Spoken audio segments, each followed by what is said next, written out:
Cliff, you've been to a lot of the places in the world. I think the number count is over 100. How did you come up with Papua New Guinea, though? Papua New Guinea has been on my short list for a long time. It's, it's one of the most remote places in the world and one of the most untouched culturally.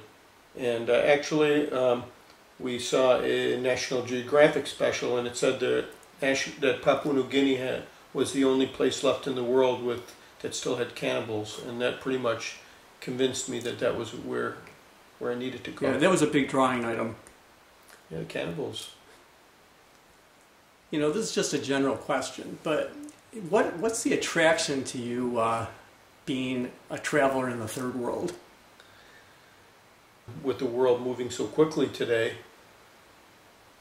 things in the third world are dynamic, and the tribes that you can find now and the animals that you can find now, your grandchildren will more than likely never see.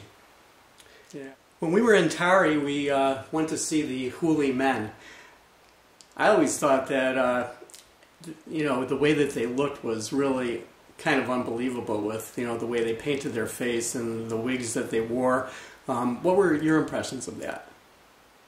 I thought they were some of the most colorful people I've ever seen, and what I really liked is that the place is so untouristed that in some places that you go, the decoration is strictly to try to make some profit from visitors, but that was not the case in Tari. That's just the way that people live, and it was just terrific to be there and take pictures. So when we got to Papua New Guinea, we took a plane to Tari, which was at 7,000 feet. Then we took a plane to Karawari, which was at sea level, and there was no transportation there. There was only a boat going between the villages, and then we went to Mount Hagen. How would you compare and contrast, these different places? Those people had no currency as we've known it. Up until very recently, their only currency has been cowrie shells.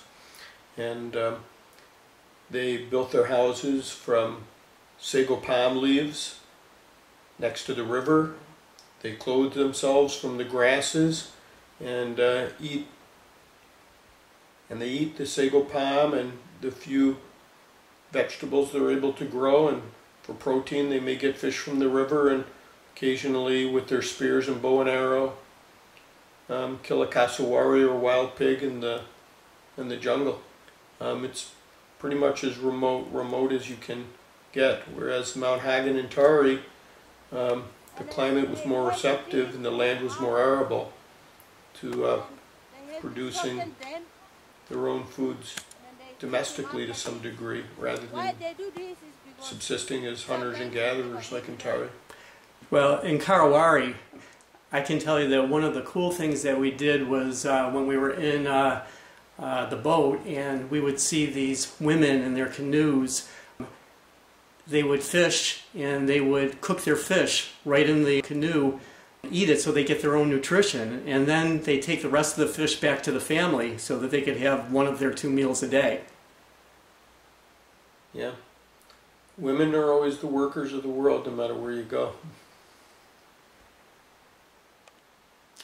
We were in Mount Hagen, and one of the days we went on a hike up about 1.5 miles up a small mountain, and we're stopped with our guide Raymond, and we found out that Raymond was not very advanced in the sexual department, and we had to do a little education with him.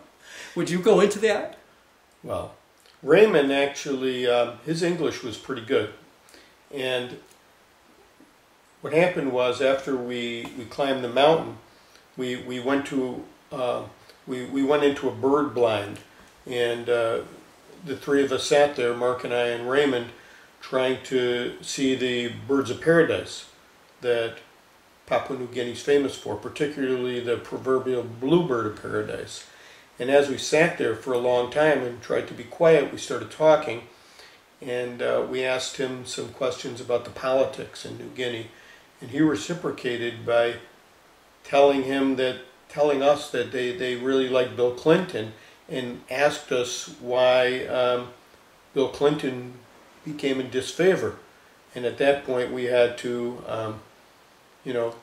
tell him about the scandalous behavior that took place, and the fellatio, and as he listened, Mark expounded and explained to him about cunnilingus also, and gave him the medical description.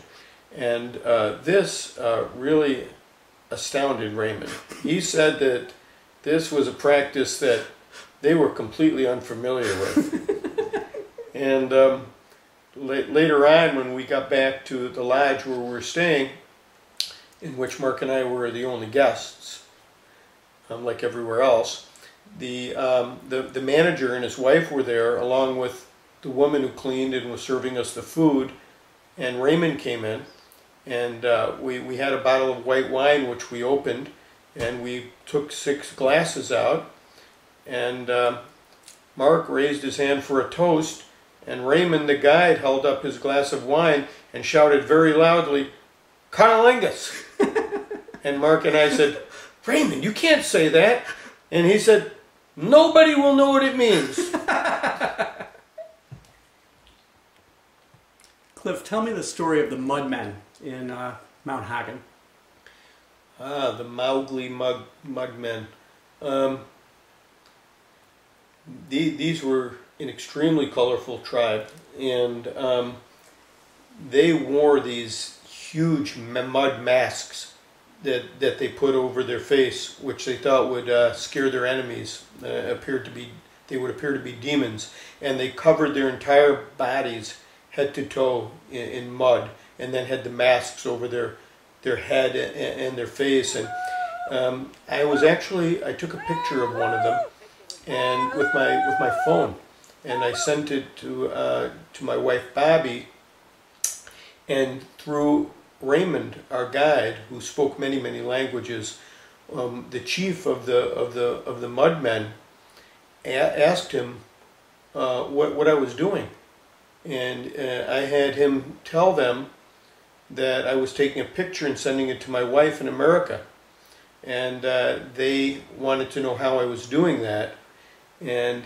that forced me to explain to them that there were satellites orbiting the planet, and I pointed up in the sky, and I said the picture is going to bounce off one of those and go to the other side of the world, and they found that to be hysterical, because they had no sense of belief of anything I was talking about.